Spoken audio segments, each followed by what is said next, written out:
بالله من الشيطان الرجيم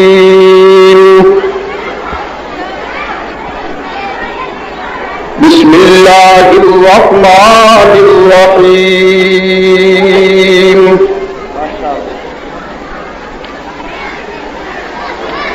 اليوم أكملت لكم دينكم وأتممت عليكم نعمتي ورضيت لكم الإسلام دينا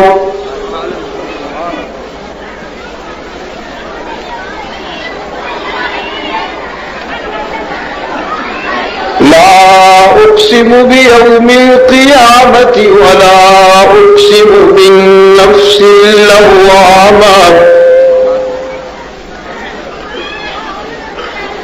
أيحسب الإنسان أن لن نجمع عظاما بلى قادرين على أن نسوي بنانا بل يريد الإنسان ليفجر أمامه يسأل أيان يوم القيامة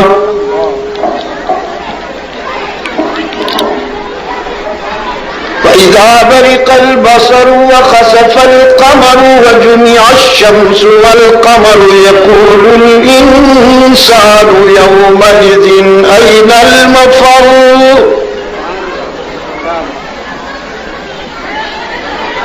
كلا لا وزر إلى ربك يومئذ المستقر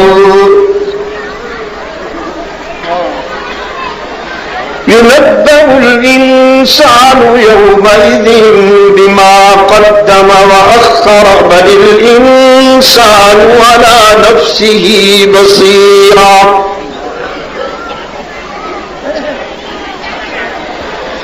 بل الإنسان على نفسه بصيرة ولو ألقى معاذيره لا تحرك به لسانك لتعجل به إن علينا جمعه وقرآنه فإذا قرأناه فاتبع قرآنه ثم إن علينا بيانه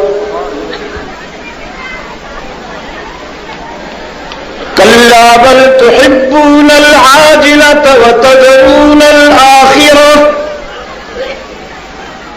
وجوه يومئذ ناظرة إلى ربها ناظرة ووجوه يومئذ باسرة تظن أن يفعل بها فاقرة كلا إذا بلغت التراقي وقيل من راق وظن أنه الفراق والتفت الساق بالساق إلى ربك يومئذ المساق فلا صدق ولا صلى ولكن كذب وتولى ثم ذهب إلى أهله يتمطى أولى لك فأولى ثم أولى لك فأولى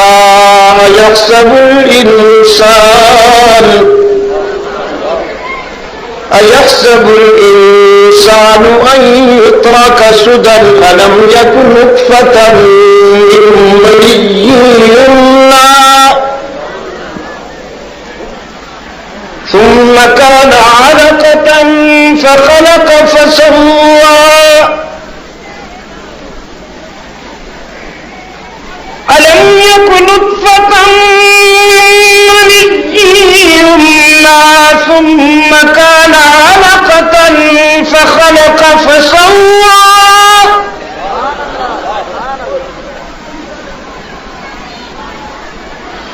ألم يكن نطفة من مني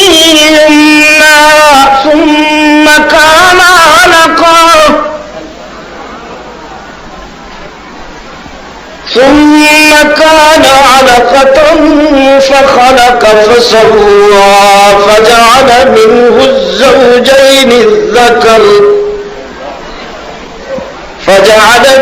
الزوجين الذكر والأنثى أليس ذلك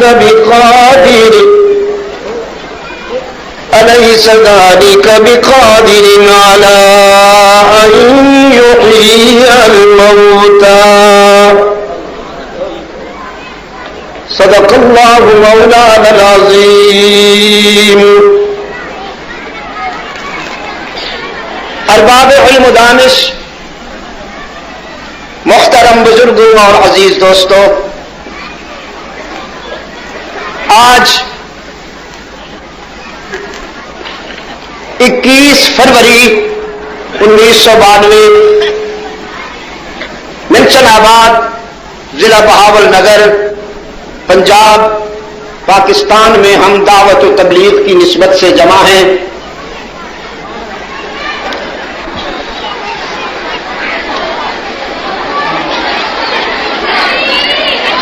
علم و حکمت کے اس مخزن میں میری تبلیغی حاضریوں کی تعداد میرا خیال یہ ہے کہ انگنت.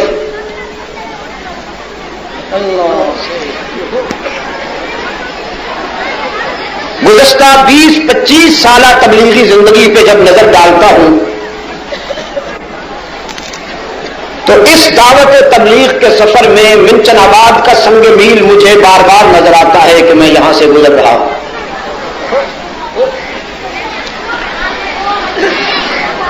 پھر کچھ عرصہ بیرونی تقاضوں کی یلغار میں ملک سے باہر جانا ہوا تو غیر حاضریاں بھی ہوئی. تاہم ذہنی اور روحانی طور پر میں اس مرکز سے دور نہیں. چنانچہ آج کی یہ حاضری بھی اس بات کا ثبوت ہے. بالکل صحیح. سر نہا مندانم یا او کے واقع شراز درون میں خانہ است.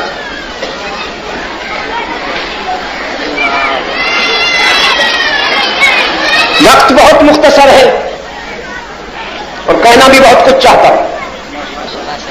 بلا تمہید سورہ قیامت سے پہلے جو قرآن کریم کا حصہ تلاوت ہوا وہی آج کی گفتگو کی بنیاد ہے. یہ وہ آیت کریمہ ہے جو اللہ کے رسول صلی اللہ علیہ وسلم کی مبارک زندگی کے آخری لمحات میں نازل ہوئی، جس میں اللہ نے امت مسلمہ کو دین کی تکمیل، نعمتوں کے اتمام اور ان کی زندگی کے لیے اسلام کو طرز حیات منتخب کرنے کی بشارت دی. یہ اتنی بڑی خوشخبری تھی کہ حلقہ رسالت میں خوشی کی لہر دوڑ گئی. ہر چہرہ مسرور اور ہر نگاہ چمک اٹھی. اصحاب رسول نے ایک دوسرے کو گلے لگایا، مان کے کیے اور جبینیں چوم چوم کر ایک دوسرے کو مبارکباد دی کہ دین کی تکمیل کا اعلان ہو گیا کہ یہ عمارت اب مکمل ہو گئی. اب اس میں نہ کوئی اینٹ ڈال سکے گا نہ نکال سکے گا. از اول تا آخر یہ عمارت مکمل ہو گئی. قیامت تک اب کوئی یہ نہیں کہہ سکتا کہ میری مجبوریاں ہیں اس لیے اس میں کچھ کمی کر دی جائے، اور نہ کوئی یہ کہہ سکتا ہے کہ میں بہت خوش ہوں اس میں کچھ اضافہ کر دیا جائے. نہ مجبوری سے اس میں کمی آئے گی اور نہ عقیدت و محبت کی فراوانی کے پیش نظر اس میں اضافہ ہوگا. فطرت اپنے فیصلے جب صادر کرتی ہے تو سوچ سمجھ کے کرتی ہے، اور فطرت کا صادر کیا ہوا فیصلہ اٹل ہوتا ہے.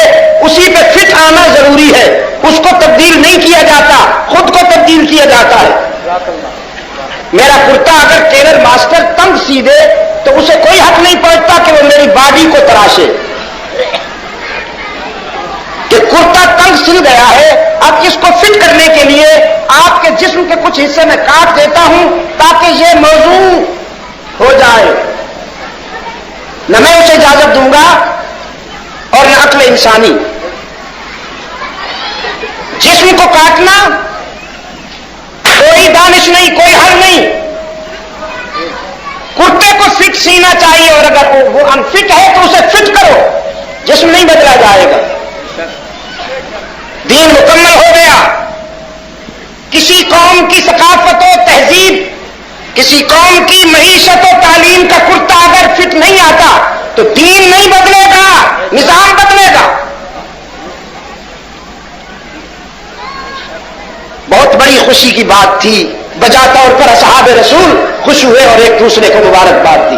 لیکن ایک روشن ضمیر، ایک دیدہ ور روتا پایا گیا، اور اہل نظر وہ رونے والا کوئی معمولی آدمی بھی نہیں تھا کہ اسے نظر انداز کر دیا جاتا کہ روتا ہے یا ہنستا ہے ہمیں کیا.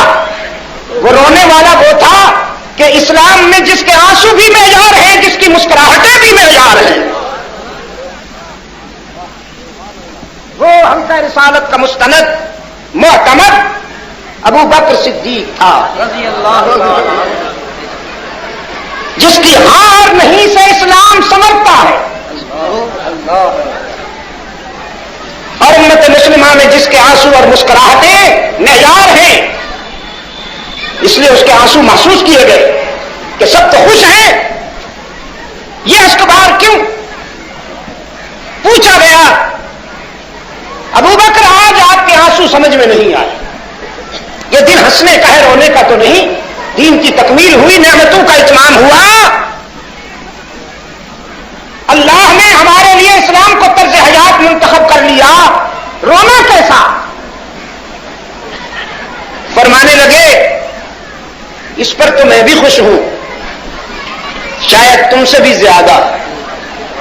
تکمیل دین اور نعمتوں کے اتمام اور اسلام کے انتخاب پر تو میں بھی خوش ہوں، لیکن جس بات نے مجھے رلایا شاید وہاں تک تمہاری سوچ نہیں گئی. اصل میں یہی وہ اہداف ہیں جن کی تکمیل کے لیے میرا قائد آیا تھا، جن کی تکمیل کے لیے میرا محبوب آیا تھا. جب یہ اہداف مکمل ہو گئے، جب یہ مشن پورا ہو گیا، تو اب دھڑکتا ہے میرا دل کہ کہیں میرا محبوب مجھ سے جدا نہ ہو جائے.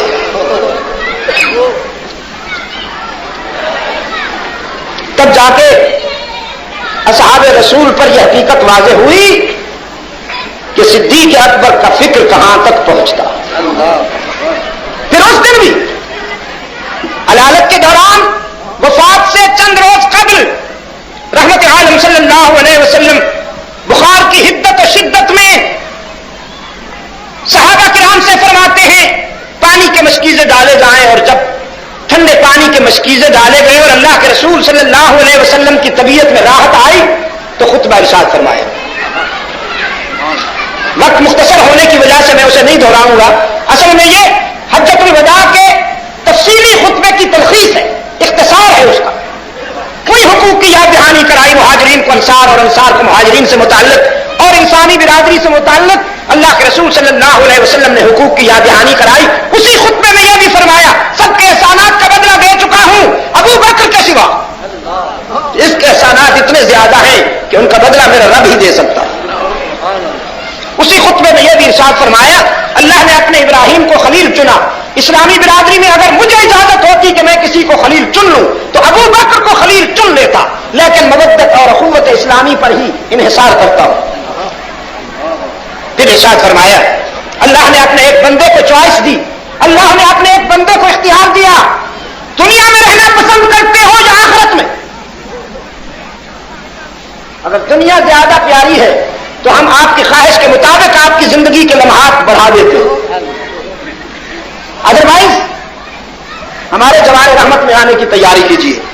دنیا میں ہوتے ہوئے بھی آپ ہمارے جوار رحمت میں تو ہیں، لیکن دنیاوی زندگی میں کبھی آنسو سے بھی دو چار ہونا پڑتا، کبھی مسائل اور دکھوں سے بھی گزرنا پڑتا ہے کہ یہ آزمائش کا گھر ہے. جب آپ ہمارے جوار رحمت میں آ جائیں گے کمپلیٹلی تو وہاں آنسو نہیں مسکراہٹیں، وہاں جزا کا مقام ہے، راحتوں کا مقام ہے، آزمائشوں کا نہیں. چنیے، دنیا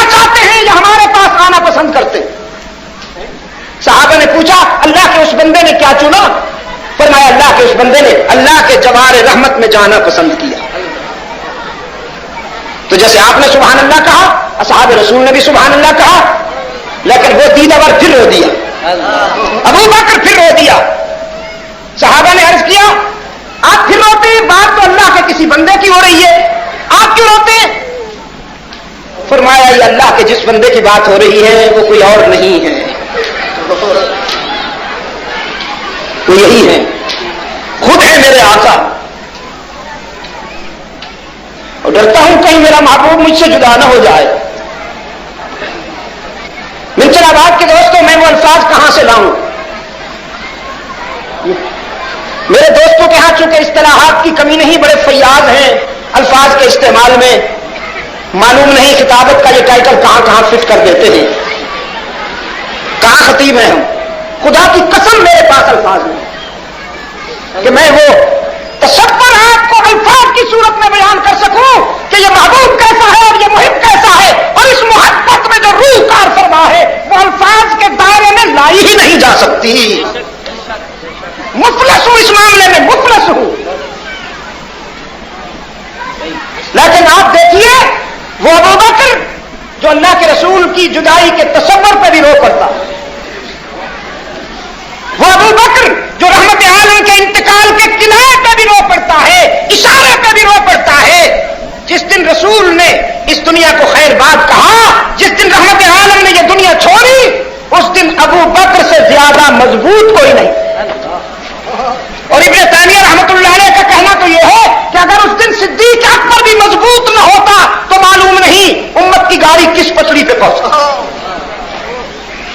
جس دن رحمت عالم کا انتقال ہوا، مدینہ کے در و دیوار سے آنسو برستے، فضائیں سوگوار ہیں، حسنین کی آہیں سنی نہیں جاتی.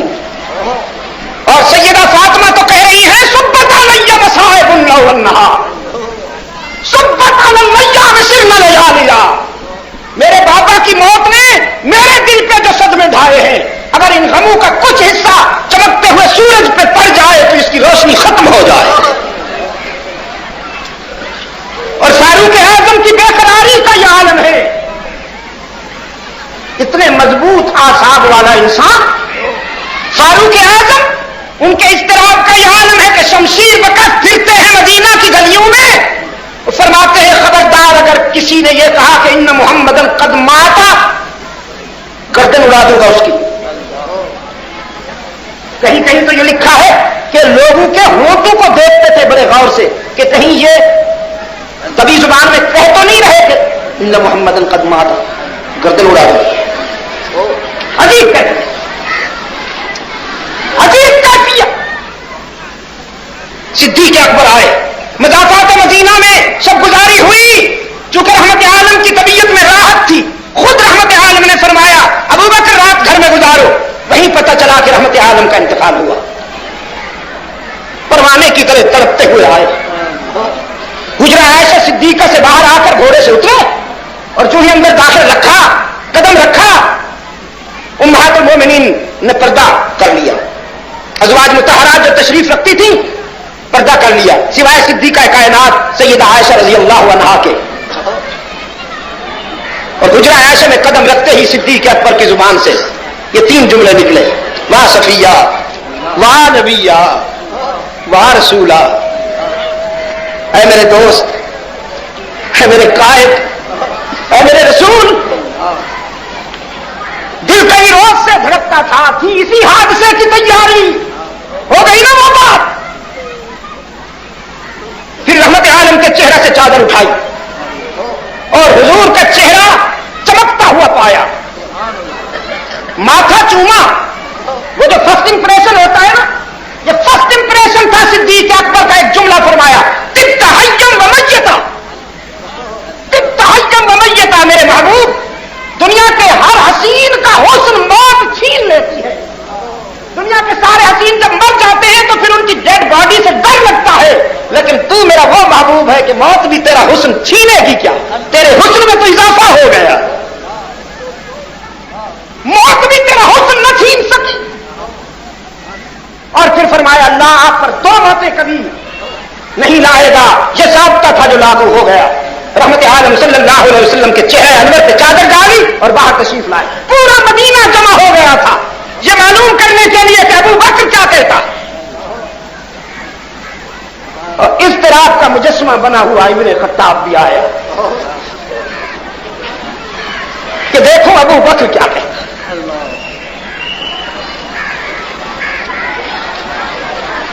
صحابہ جمع ہو گئے. صدیق اکبر نے خطبہ مسنونہ پڑھا اور پھر کاش کہ آپ عربی سمجھتے تو صدیق اکبر کے ان الفاظ میں پنہا بلاغت پہ جھوم اٹھتے. فرمایا ان اللہ عمر محمدا صلی اللہ علیہ وسلم وابقا. ان اللہ عمر محمدا صلی اللہ علیہ وسلم وابقا حتی اقام دین اللہ وأظهر أمر الله وبلغ رسالة الله وجاهد في سبيل الله. إن الله عمر محمدا. اس میں تو بخل نہ کرو نا. إن الله عمر محمدا صلى الله عليه وسلم وأبقى الله وأظهر أمر الله وبلغ رسالة الله وجاهد في سبيل الله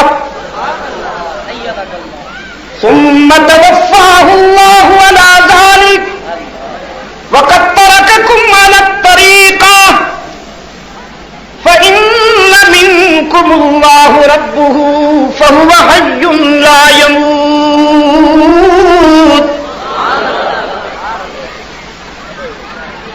ومن كان يعبد محمدا ويزعمه إلها فإن إلهه قد مات. صدیق اکبر نے جھجری, فاروق اعظم نے جھجری دی. ہاں آپ بھی یہی کہتے ہیں. فرمایا ہاں ابن خطاب من كان يعبد محمدا فإن محمدا قد مات.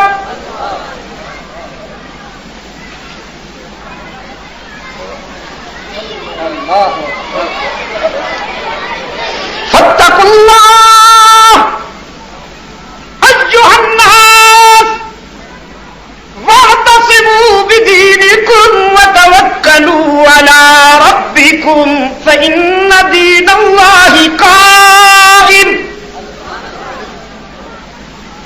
وإن كلمة الله تامة فإن الله ناصر من نصره وإن كتاب الله بين أظهرنا هو نور وشفاء. وقال تعالى كل شيء هالك إلا وجهه. وقال تعالى كل من عليها فان ويبقى وجه ربك ذو الجلال والإكرام.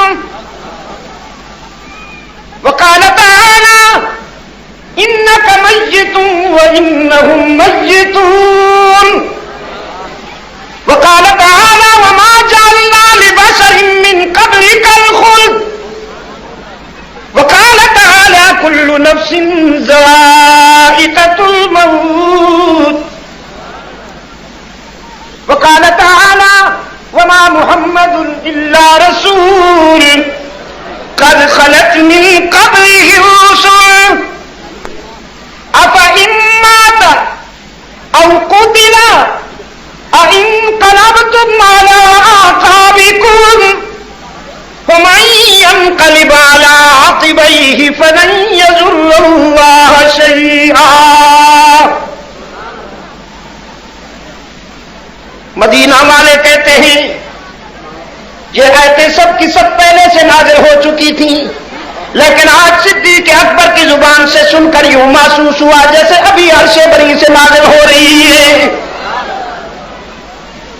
بچے بچے کی زبان پر قرآن کریم کی یہ آیتیں جاری ہو گئی اور فاروق اعظم کے احساسات میں بھی، فاروق اعظم کے جذبات میں بھی غم کا اور صدمے کا رکا ہوا سیلاب آنکھوں کے راستے آنسو بن کے جاری ہو گیا. صدیق اکبر نے فرمایا عمر، او میرے بھائی، یہ قدم ڈگمگانے کا وقت نہیں ہے، قدم ٹکانے کا وقت ہے. یہ رو دھو کر ہوش کھونے کا وقت نہیں، حواس میں آنے کا وقت ہے، ہوش میں آنے کا وقت ہے. رحمت عالم ہمارے محبوب تھے، معبود نہیں. رحمت عالم صلی اللہ علیہ وسلم ہمارے محبوب تھے، معبود نہیں. جس پہ موت نہیں آئے گی وہ وہی ہے جو معبود حقیقی ہے. اس کے بعد قرآن کہہ رہا ہے، بار بار کہہ رہا ہے، جگہ جگہ کہہ رہا ہے کہ اللہ کے سوا جو کچھ بھی ہے مٹنے والا ہے، اس پہ فلاح آنے والی ہے. بس وہی ایک فلاح سے پاک ہے. اب تو سمجھ میں آ جانا چاہیے.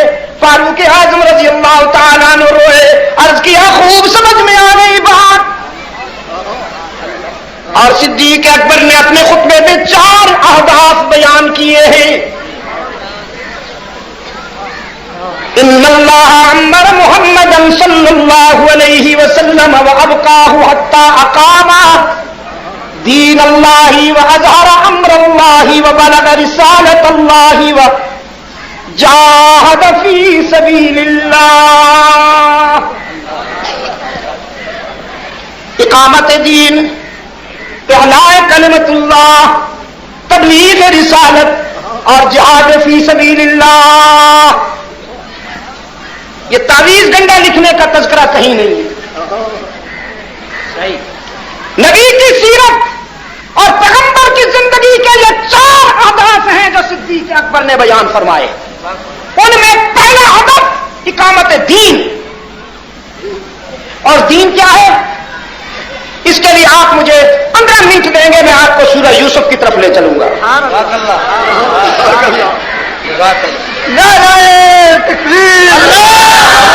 میں صرف آپ سے 15 منٹ لیتا ہوں، سورہ یوسف کی طرف سفر کریں گے.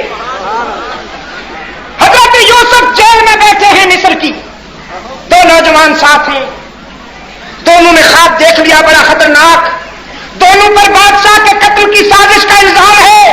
یوں بھی موت کا خنجر لٹک رہا ہے ان کے احساسات کے اور تصورات کے عالم میں. پھر خواب بھی بڑا خطرناک دیکھ لیا. قرآن کہتا ہے وَدَخَلَ مَعَهُ السِّجْنَ فَتَيَانِ قَالَ أَحَدُهُمَا إِنِّي أَرَانِي أَعْصِرُ خَمْرًا وَقَالَ الْآخَرُ إِنِّي أَرَانِي أحمل فوق رأسي خبزا تأكل الطير منه. ایک نے کہا میں نے دیکھا کہ انگور نچوڑتا ہوں. دوسرے نے کہا میں نے خواب دیکھا روٹیاں لا رہا ہوں، سر پہ سے پرندے ناچتے ہیں. نبئنا بتأویلہ، ہمیں ان خوابوں کی تعبیر چاہیے. تو آپ سے درخواست ہے کہ بتا دیجئے. انا نراک من المحسنین، آپ ہمیں محسن نظر آتے ہیں، آپ کے چہرے پہ احسان کی جھلک نظر آتی ہے. سیدنا یوسف نے دیکھا غرض پڑ گئی ہے انہیں مجھ سے. اب جو بات بھی کہوں توجہ سے سنیں گے. انسان کی فطری مجبوری اور کمزوری ہے، جب اس کو مطلب ہوتا ہے تو بات بڑی توجہ سے سنتا ہے، خوشامد بھی کرتا ہے. اور جب مطلب نہ رہا تو سما بخیر ما بسلام. یوسف علیہ السلام نے دیکھا انہیں مطلب پڑ گیا، مجھ سے غرض مند ہے. اس موقع سے فائدہ اٹھانا چاہیے. جیسے اس دور کا گدی نشین فائدہ اٹھاتا ہے نا، جب بھی کسی سادہ لو مسلمان کو دیکھتا ہے مجبور ہے، بیمار ہے یا کسی مقدمے میں پھنسا ہوا ہے، یہ آیا ہے میرے پاس روحانی عمل کے لیے، تعویذ لینے کے لیے، موقع ہے اس کی جیب خالی کر لی جائے. یوسف علیہ السلام نے بھی دیکھا مجبور ہیں، ضرورت پڑ گئی ہے تو موقع ہے اس موقع سے فائدہ اٹھا لیا جائے. چونکہ یہ ہر بات میری توجہ سے سنیں گے تو اسی موقع پر میں ان کے دل کی گہرائیوں میں اللہ کی توحید کیوں نہ اتار دوں. بس نبی اگر حریص ہوتا ہے کسی بات میں تو یہی کہ توحید کی بات سب کی سمجھ میں آ جائے کہ یہ بنیاد ہے دوستوں کامیابیوں کی. فرمایا قال لا یأتیکما طعام ترزقان، کھانا آنے سے پہلے تمہارے خوابوں کی تعبیر ملے گی، گھبرانا نہیں. لا یأتیکما طعام ترزقانہ الا نبأتکما بتأویلہ قبل ان یأتیکما. پیغمبر تیری عظمت پہ قربان جاؤں، پیش بندی کے طور پہ فرمانے لگے تمہارے خوابوں کی تعبیر کا تعلق آنے والے زمانے سے ہے اور آنے والے زمانے کا علم اللہ کے سوا کوئی نہیں. میں جب تمہارے خوابوں کی تعبیر بتاؤں تو تمہارے ذہن میں شرک کے جراثیم پیدا نہ ہو جائے، کہیں مجھے عالم غیب نہ سمجھ بیٹھو. ذالکما مما علمنی ربی، یہ جو خوابوں کی تعبیر بتاؤں گا وہ میرے علم غیب کی روشنی میں نہیں ہوگی بلکہ اللہ کے عطا کردہ علم کی روشنی میں ہوگی. ہم تو طالب ہے، وہ دینے والا ہے. وعدہ بتائے تو ہم کچھ نہیں جانتے. یہ بیٹا ہے ذرا بات کی بھی سنیے.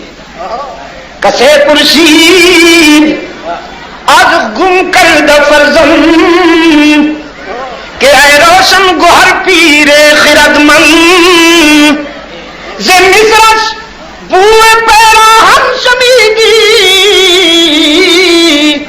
چرادر چاہے کنانش ندیدی بگفتہ حال من برکے جہانس دمے پیدا دیگر دم نہانس. حضرت یعقوب سے پوچھا گیا کرتا مصر سے روانہ ہوا یوسف کا تو آپ نے یہاں کنعان میں بیٹھے ہوئے فرما دیا لأجد ریح یوسف انی لأجد ریح یوسف لولا ان تفندون. تو پھر جب وہ کنعان ہی کے کنویں میں تھے اتنے دور سے خوشبو سونگی تو جب یہاں کنعان میں تھے اس وقت پتہ کیوں نہیں چلا. فرمایا ہمارا حال تو بس ایسے ہے جیسے بجلی چمکتی ہے تو تل کے بھی نظر آتے ہیں اور جب نہیں چمکتی تو ہاتھ بھی سجائی نہیں دیتا. ہمارے دل پہ بھی جب وہی کی بجلی چمکتی ہے تو فرش پہ بیٹھ کے عرض کی خبریں دیتے ہیں اور جب وہی کی بجلی نہیں چمکتی تو پاؤں کے نیچے والی چیز کبھی پتہ نہیں ہوتا. کہے برتارا میں آلہ نشینے گہے برتارا میں آلہ نشینے گہے بر پشت پائے خود نبی نے. فرمایا ذالکما مما علمنی ربی، یہ جو میں تمہیں تعبیر بتاؤں گا یہ اس علم کی روشنی میں ہوگی جو میرے رب نے مجھے عطا فرمایا. یہ پیغمبر کی دیانت ہے کہ کہیں انہیں کوئی غلط فہمی نہ ہو جائے. میری وجاہت کو دیکھ کر، میری شخصیت کو دیکھ کر کہیں یہ نہ سمجھنے لگے کہ بڑا علام الغیوب تو اللہ ہے لیکن یہ پیغمبر بھی کچھ نہ کچھ عالم غیب ضرور ہوتے ہیں. یہ نبی کی دیانت ہے کہ اس بیماری کا سبب پہلے کر دیا. فرمانے لگے انی ترکت ملت قوم لا یؤمنون باللہ وهم بالآخرۃ هم کافرون. یہ جیل سے باہر کافر قوم ہے، وہ اللہ کو نہیں مانتے، یوم آخرت کو نہیں مانتے. واتبعت ملت آبائی ابراہیم واسحاق ویعقوب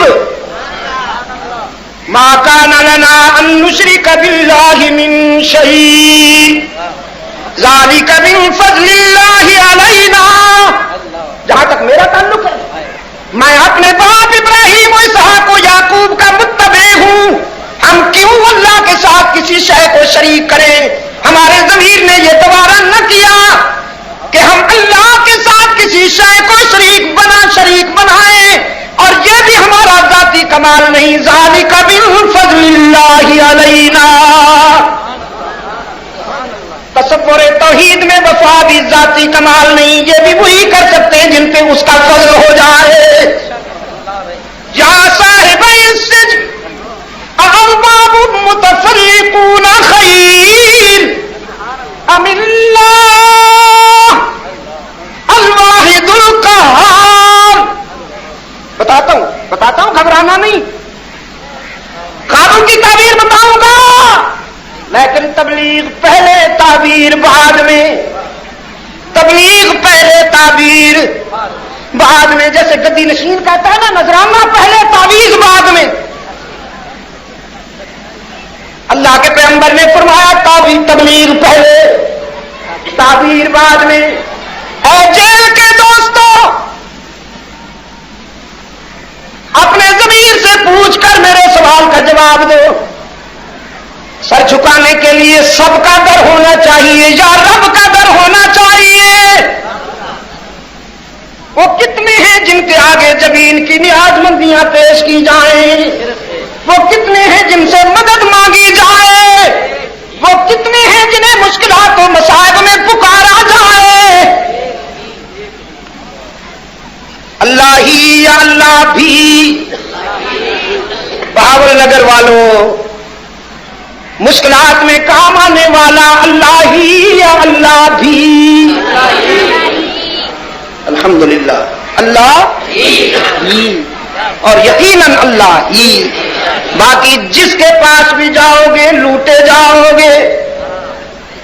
آستانے سجے ہوئے ہیں، جھنڈیاں لہرا رہی ہیں، جبہ پوش بیٹھے ہوئے ہیں. جن کی نظر مرید کی جیب پہ رہتی ہے وہ بیچارہ کھجلی بھی کرے تو یہ سمجھتے ہیں نذرانہ نکال رہا ہے. وہ کہتے ہیں ان کا فلسفہ یہ ہے کچھ لے کے آؤ گے تو کچھ لے کے جاؤ گے، خالی ہاتھ آؤ گے تو بس وہی ایک ہے جو کہتا ہے کچھ نہ لے کے آؤ سب کچھ لے کے جاؤ، خالی ہاتھ آؤ دامن بھر کے جاؤ. دنیا والوں سے مانگا جائے تو ناراض ہوتے ہیں، نہ مانگا جائے تو خوش ہوتے ہیں. وہ ایک داتا ہے جس سے مانگا جائے تو راضی ہوتا ہے، نہ مانگا جائے تو ناراض ہوتا ہے. جس نے خود کہہ دیا قال ربکم ادعونی استجب لکم. تمہارا رب کہتا ہے مجھے پکارا کرو، میں تمہاری پکار کو نہیں. سننے کی بات ہی نہیں کی. یہی تو حیران ہونے والی بات ہے نا جی. سننے میں ذرا دیر لگتی ہے نا. کوئی آدمی سنتا ہے پھر سوچتا ہے مانوں کہ نہ مانوں، پھر جا کے ایکسپٹ کرتا ہے یا ریجیکٹ کرتا ہے. یہاں سننے کا تذکرہ نہیں ہوا. فرمایا ادعونی مجھے پکارا تو صحیح، بس تمہارے لبوں سے نکلا بھی اور میں مان لوں گا. استجب لکم آیا. سننے کی تو بات ہی نہیں آئی دوستو کہ تم اپنی بات لبوں سے کہو تو صحیح، بس تمہارے منہ سے نکلی اور میں نے مانی. استجب لکم. اور آگے کیا کہا؟ ان الذین یستکبرون عن دعائی نہیں.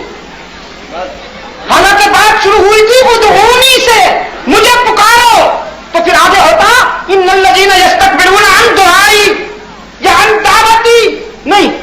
فرمایا ان الذین یستکبرون عن عبادتی، جو میری عبادت میں تکبر کرتے ہیں، جو میری عبادت میں روگردانی کرتے ہیں، سیدخلون جہنم داخرین. فطرت انہیں ذلیل کر کے جہنم میں ڈالے گی. تو مطلب یہ ہوا منچن آباد کے روشن ضمیروں، بہاول نگر کے روشن ضمیروں، قرآن آپ کو یہ بتلانا چاہتا ہے کہ پکارنا عبادت ہے. حضور نے فرمایا جو قرآن کے حقیقی ترجمان ہیں، پہلے مفسر ہیں، اب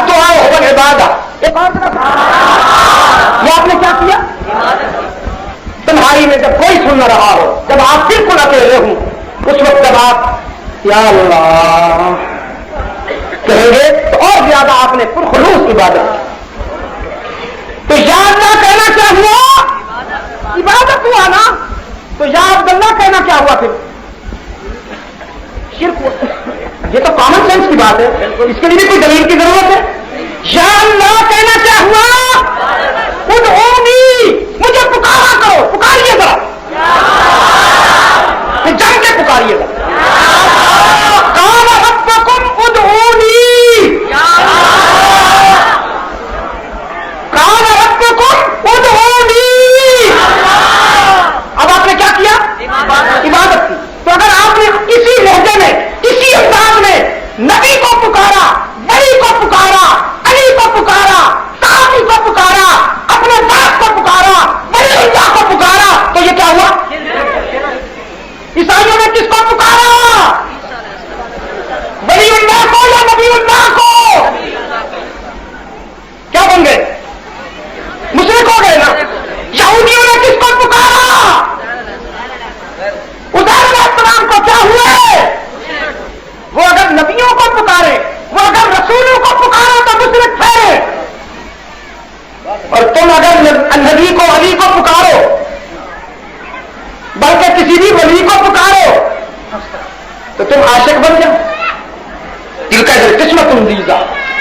یہ فیصلہ کس نے کیا؟ میرے عزیز دوستو،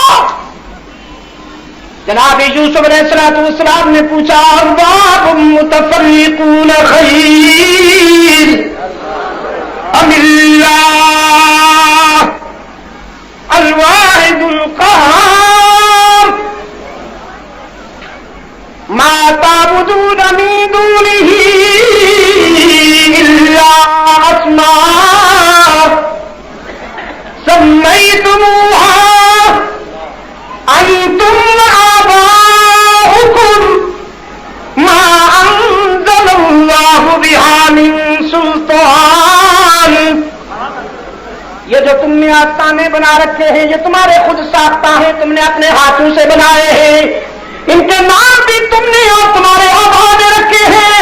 انہیں سچا ثابت کرنے کے لیے تمہارے پاس کوئی دلیل نہیں. ہاتھ پکاریے گا. قال ربکم ادعونی، قال ربکم ادعونی. اب آپ نے کیا کیا؟ عبادت کی. تو اگر آپ نے کسی لہجے میں، کسی انداز میں نبی کو پکارا، ولی کو پکارا، علی کو پکارا، صحابی کو پکارا، اپنے باپ کو پکارا، ولی اللہ کو پکارا، تو یہ کیا ہوا؟ عیسائیوں نے کس کو پکارا؟ ولی اللہ کو یا نبی اللہ کو؟ کیا بن گئے؟ مشرک ہو گئے نا. یہودیوں نے کس کو پکارا؟ عزیر علیہ السلام کو. کیا ہوئے؟ وہ اگر نبیوں کو پکارے، وہ اگر رسولوں کو پکارے تو مشرک ٹھہرے. اور تم اگر نبی کو، علی کو پکارو، بلکہ کسی بھی ولی کو پکارو، تو تم عاشق بن جاؤ. دل کا دل قسمت دیزا.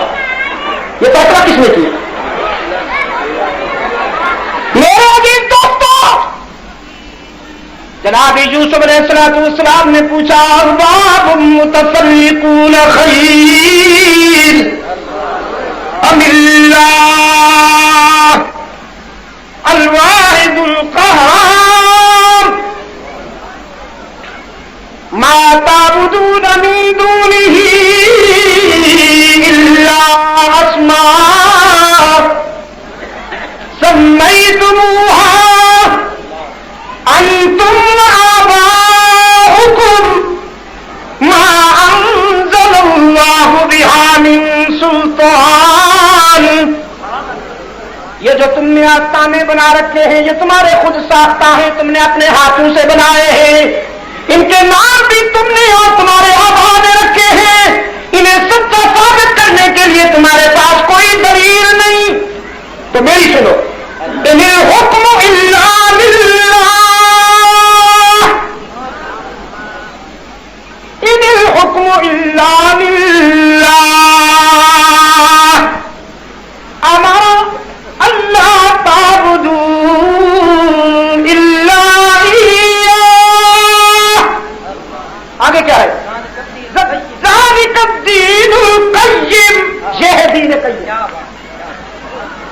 کہ اس کو حاکم اعلیٰ مانو. حکمرانی کس کی؟ عبادت کس کی؟ لیکن پہلے حکمرانی کی بات ہوگی پھر عبادات بھی محفوظ رہ سکیں گی. کبھی نہیں ہو سکتا کہ حکومت پر تو مشرک بیٹھے ہوں اور عبادات محفوظ ہو جائیں. نہیں نہیں نہیں. شاطر مجید نبی صاحب کو بھی سمجھائیے. وہ جو پوری دنیا میں کہلواتا پھرتا ہے کہ مسجود اللہ ہی، معبود اللہ ہی، ہر جگہ موجود اللہ ہی، علام الغیوب اللہ ہی، کارساز اللہ ہی، مشکل کشا اللہ ہی، حاجت روا اللہ ہی، بے شک اللہ ہی. لیکن اس کو سمجھاؤ پہلے یہ منواؤ کہ حاکم اعلیٰ اللہ ہی. قانون جب تک اس کا نہیں چلے گا نہ تمہارے سجدے محفوظ رہیں گے، نہ تمہارے عبادات محفوظ رہیں گے، نہ تمہاری مسجدیں محفوظ رہیں گی، نہ تمہارے مدرسے محفوظ رہیں گے.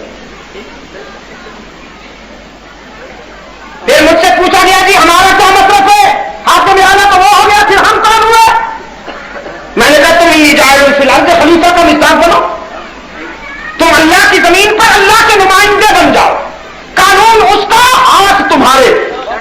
حالانکہ وہ تمہارے ہاتھوں کا بھی محتاج نہیں ہے، اس کے پاس سارا انتظام ہے، وہ جو چاہے کر سکتا ہے. لیکن یہ اس نے تمہیں عزت دی ہے کہ قانون میرا، ہاتھ تمہارے، تم اس کے نمائندہ بن جاؤ. جب اس کے نمائندہ بن کر اس کی زمین پر اس کے دین کو نافذ کرو گے، اس کے قانون کو نافذ کرو گے، تو پھر دریا بھی تمہارا حکم مانے گے.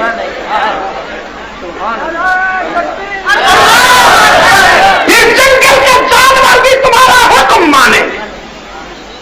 پھر کاٹتی ہوئی زمین بھی تمہارے پاؤں کی ٹھوکر سے پرسکون ہو جائے.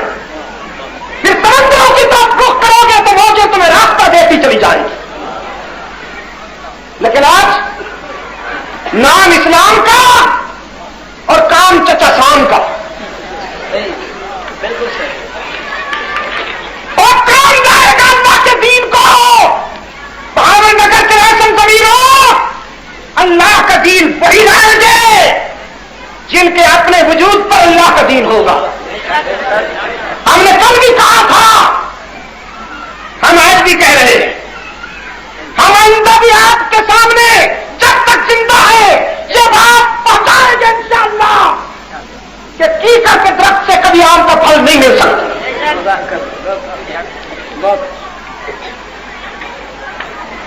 کیکر کے درخت سے کبھی سیب نہیں مل سکتے.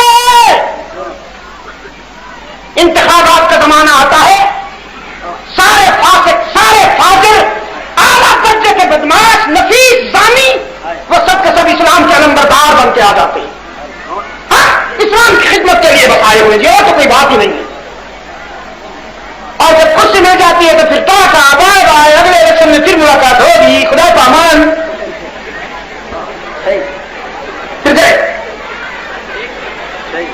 اگر یہ اسلام کے اتنے بڑے خیر خواہ ہیں تو اپنے وجود پر انہوں نے اسلام کو کیوں نہ نافذ کیا؟ ہم نے کل بھی کہا تھا میرے لیے المیہ یہ ہے، میرے لیے المیہ یہ ہے کہ جب بھی میں سچائی کی آواز لے کے اٹھتا ہوں دشمن میرے پیچھے میرے اپنوں کو لگا دیتا اور وہ کام کرتے ہیں جو دشمن بھی نہیں کر سکتا. حضرت عثمان رضی اللہ تعالیٰ عنہ کے گلے پہ جو چھری پھری وہ یہودیوں نے نہیں پھیری، وہ عیسائیوں نے نہیں پھیری، اپنوں نے پھیری.